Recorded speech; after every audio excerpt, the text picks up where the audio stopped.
The next speaker is going to be John Dickson. John, thank you for. No. Mm-hmm. Mary, are you chiming in again? Yeah. No, that's okay.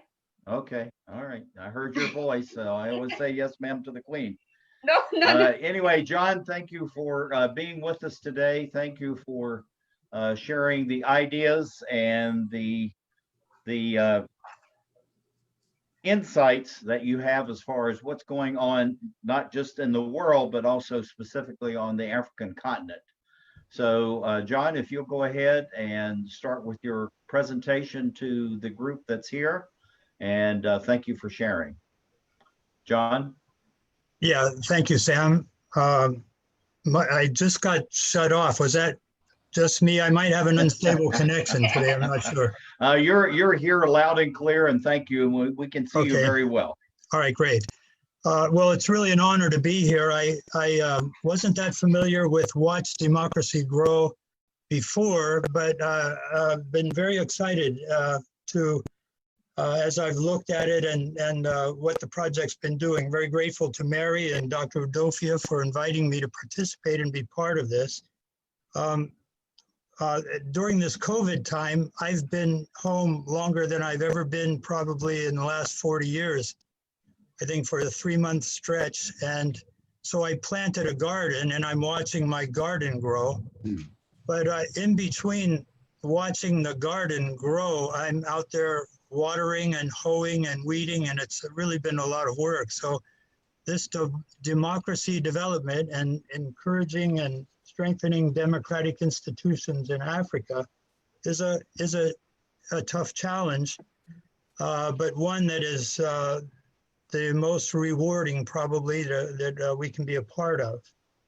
I'm the one person without a PhD on the program today, so I'm going to take the liberty to speak from a little different perspective.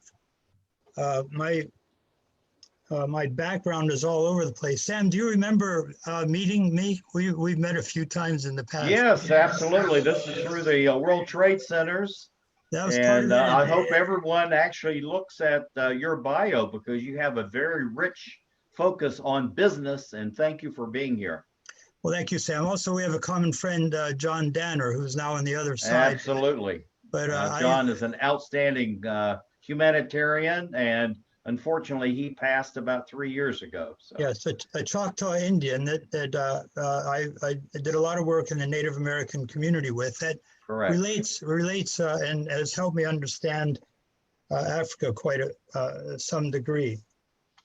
But one thing I learned working with the Native American communities, every tribe has a very different culture and different language, but there's a kind of a universal expression there that almost all the elders would tell me is the journey from here to here, from here to here is the longest journey. And down here is the place we're all connected, and up here is where we're all different from each other. So I really appreciate Dr. Mutizia's perspective, and I think he's really trying to bring education down here when most of it works with young people to get them all up here. Also, I've been to Africa several times, but to be honest, I've been there for conferences. So I'm at hotels, nice hotels, and talking with smart people, and but I've not been in the villages. I did have one experience in Cairo about 40 years ago that was a little different. But so we were talking about the people of Africa from the hotel, a very convenient and comfortable place, but we weren't really connecting with the people of Africa. And so my experience with the people of Africa is mostly here through the diaspora community that Dr. Phillip had mentioned. I was in the Pacific Northwest with the Immigrant and Refugee Consortium of the Pacific Northwest for about 10 years. I was on the board. The president there was Dr. Dapo Sabomihin, a Yoruba from Nigeria.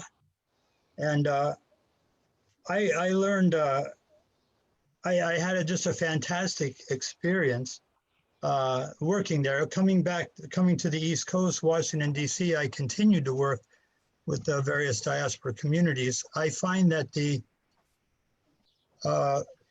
these immigrant communities can really help remind America what this country was all about. Sam, your last name's Hancock. My middle name is Hancock. So, and my father's name was John Hancock. And my grandmother was Hancock. And so this Declaration of Independence is very important to me. And I think it was a document that it didn't say all Americans were created equal, but all men are created equal, endowed by their creator with inalienable rights, life, liberty, and pursuit of happiness. And the purpose of government was to protect those rights. That was a revolutionary document that we're still trying to see manifest It's today. still revolutionary. Still revolutionary, but it still holds the key there. I think it's a very important key. Before I forget, I will forget this if I don't mention it. I'm also on the steering committee of the Alliance of NGOs and CSOs for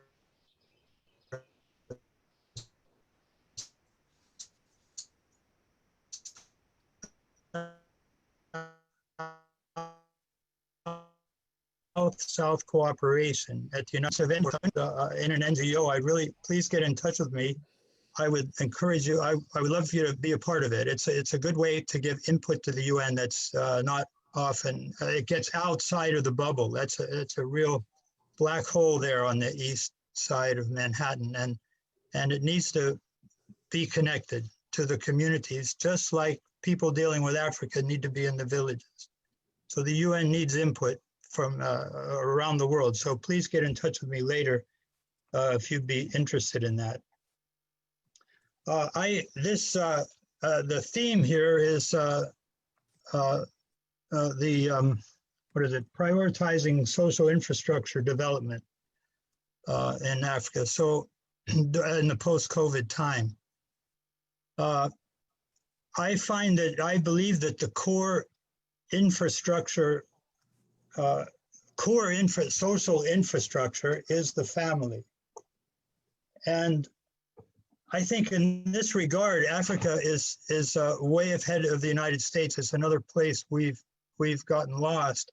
But when I was in the Northwest and talking to my Africa friends, they would say, "Oh, my uncle does this," or "My brother is doing this," and then I would meet that person, and they'd have a different last name, and it turns out most of them weren't even have any real relations to that person, but they were all a cousin or uncle or brother or sister. It was fascinating. And this is actually a key to the power of for Africa's development and future. That social infrastructure is you can't duplicate and you can't force that. And that should be encouraged and worked with as the core infrastructure. So governments shouldn't be working with individuals. They should honor the sovereignty of the family and work with families in Africa and encourage families as a model of a model of governance and sovereignty, and as the school of love. Really, that's where people learn. Families where we learn to love one another and to be responsible for each other. And that I really respect and love so much from my experience in the diaspora communities in the United States. As Sam mentioned, my background is all over the place. I had an architecture degree, then I studied world religions, and then I got another degree in human relations. So I had really not been on quite a career track. And none of those degrees or studies were related to business. I think I had maybe one course on business or development in all those three courses that I took. So I had no background in business, but I found myself, I was in Okinawa through my working with a cross-cultural communication center. And then I became the vice president of the American University Extension in Okinawa. And we were doing international training for the young people. And Okinawa is a very far south province of prefecture of Japan, and it's very unique culture. Again, it's very different people. And they had larger families, and families were very passionate and important there. But there were no international jobs in Okinawa for young people that got training in that area. Even though there were many military bases that people could work at Burger King or McDonald's on the base, but there wasn't anything going on. And Okinawa had been an independent trading kingdom for centuries. So that's how I bumped into this idea of, I felt that if we created a World Trade Center in Okinawa, that we could bring back that original heritage of trade and commerce to the people directly. And so I got involved in that, and we made that project happen. And through that, I learned the value of the business community. Later, I was in Okinawa when 9/11 happened, and I felt I really was struggling at that time because the Twin Towers was the headquarters of the Association of the World Trade Centers, which started in 1970. And I couldn't find out what was going on back there or what had happened to my friends, the president of the association, or any of the executive team working there, the people that I knew. And at the same time, that week, I was teaching a seminar to the Japanese military officers. And they were like, what are you going to do? How's America going to retaliate? And I would just, and the big monitors in the room in our conference room, just showing that all day long, the Twin Towers. And so I would just have to go out in the hall and cry. I had no idea I never felt so helpless. And finally, I got an inspiration, which is to start a World Trade Center in Afghanistan, because isolation is what made the country dangerous and unstable. So through doing that, I became the chair of the Committee on Peace Through Trade for the World Trade Centers Association. And because of that, I was invited to chair a conference of the World Association of NGOs. This was not long after the Enron implosion came up. So we're at this conference of NGOs, and my session was at the very end. I was to introduce, chairing this committee that had the number 3 guy, Zia Rizvi from the United Nations, was going to be the keynote speaker there, with a panel of 3 or 4 others. And all for 3 days, I just heard everybody talking about Enron. And finally, when we got up to open our session, I put my notes aside. I said, I've been very surprised. This is an NGO conference. Yet everybody's talking about Enron. Everybody here is kind of seems to be business background or something. So I want you to tell me, what was the malfeasance at Enron? Which agency discovered the problem there, the malfeasance there? And everybody raised their hand. They're pretty sharp.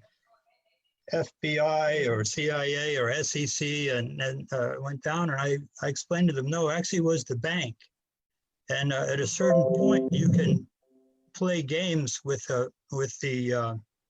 your books, but if you don't have money to pay your bills, you break. So I told them, you don't have to worry about business so much. You guys can write any report you want and send it in, but business people have to actually make the bills. So, and I told them also that every penny that this NGO has to spend, or that a government has to spend, is generated by a businessman. So I don't know why you said hate business, because so I told them, I want you to repeat after me, business is my friend. And of course it was very quiet in there. And I said, I'm chairing this session and we're not moving on. You're not going to get to hear Dr. Rizvi. John, 5 more minutes, sir. Thank you. And until it's not that hard. Just let's hear you. I think you can say those words. Business is my friend. So finally, they all did. We had a big laugh. It was very warm, exciting. Then I introduced Dr. Rizvi, and he immediately said, I want everybody in this room to know that I did not repeat after Mr. Dickson, business is my friend, because we all know businesses are corrupt and selfish, greedy, and that are like that. So, but after the session, after we finished all the panel, there were two panelists from Africa, and one of them was in tears, actually. He said, I never imagined, we only think government and NGOs have the answer for us. And we couldn't imagine what you're talking about today. And so I just want to encourage, again, my background is all over the place. So I believe in radical collaboration. I think the problems today are very complicated and can't be solved by just the experts in the one discipline. I have no discipline. So I've seen the magic happens between the disciplines and with input from all the sectors. The problems in Africa need to be solved by the African people, and it has to be cross-sectoral and way out of the box. But it has to be based on the absolute social infrastructure of the family, and respect for the family, and respect for human rights, respect for the dignity of every human being. So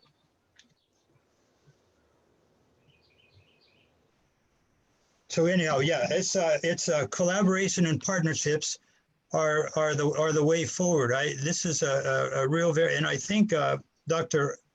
Oyabani was getting to that point also in his presentation. The old models haven't worked. There's been so much money thrown at the continent, but didn't touch the people. Democracy is really a bottom-up process, and I think the development needs to work that way also. It just doesn't have lasting power and power to change if it's just the experts in the nice hotels deciding for everybody. So I'm with Dr. Philip here to let's engage education. By the way, after COVID, I'm wearing shorts and no shoes right now. I couldn't do that if I was at a conference. John, 2 more minutes. Okay. Thank you. This conference costs nothing. Everybody here is traveled around. We're all together, and it's free. It's unbelievable what COVID has opened up with technology. As far as education goes, I have 5 kids, 2 girls, 3 boys. The 2 girls make about 3 times what their 3 brothers make. So in America, the gender gap has really been closing anyhow. And my youngest son says he decided not to go to college because he said, Dad, I can learn everything I need to know on YouTube.